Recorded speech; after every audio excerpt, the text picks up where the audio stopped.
waa qaybtii labaad qisadii la magac baxday caashaqii hoyan waayey hormuud baa u soo dhacay.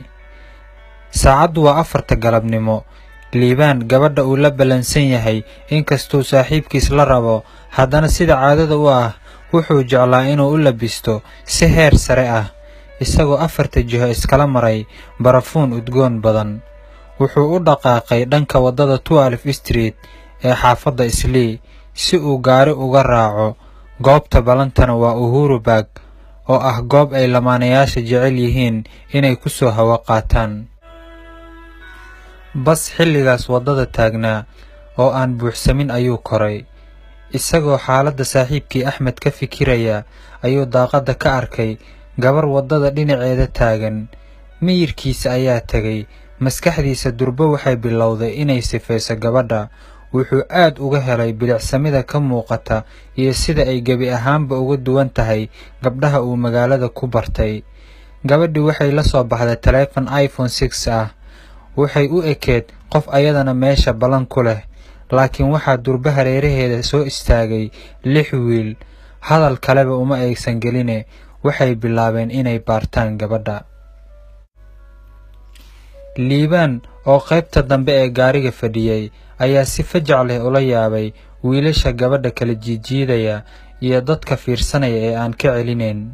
si fiican markuu u sii fiiriyay ayuu wiilasha ka gartay mid ka mid ah oo ay sannado ka hor isla degganaayeen xaafadda Jungle ee magaalada Muqdisho.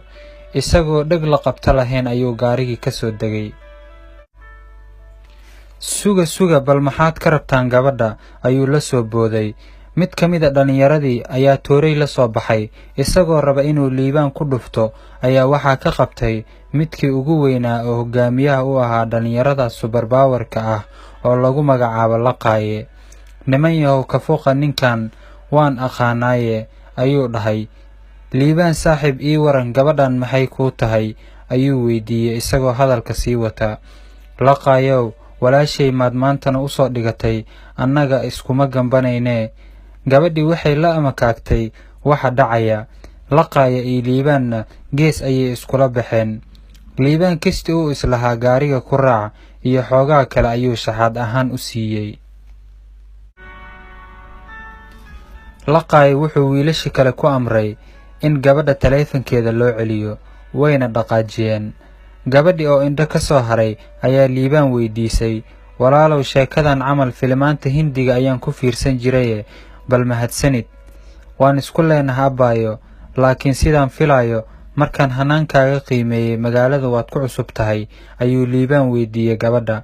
haa walaal, 1 bil ayaan joogaa, Ameerika ayaan ka imaaday, howlo shaqo ayaan u joogaa Kenya, ayay dhahday.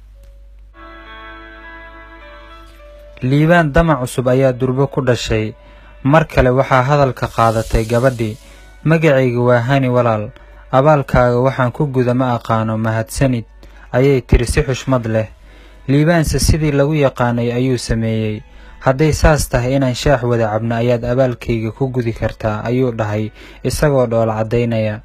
halkii ayaana taleefanada lagu kala qortay, la isna macsalaameeyey. Hani gaari ayaa u yimid, wayna raacday, halka liibaan oo farxadi ku dhammaatay uu iloobay hawshii uu Axmed u haayay. guriga ayuuna ku laabtay. kala soco qaybaha kale page-ka Axmed Cabdikariim waaye arag. qaybtan maxaa kaaga baxay qoraal ahaan noogu reeb, asxaabtaadana la wadaag.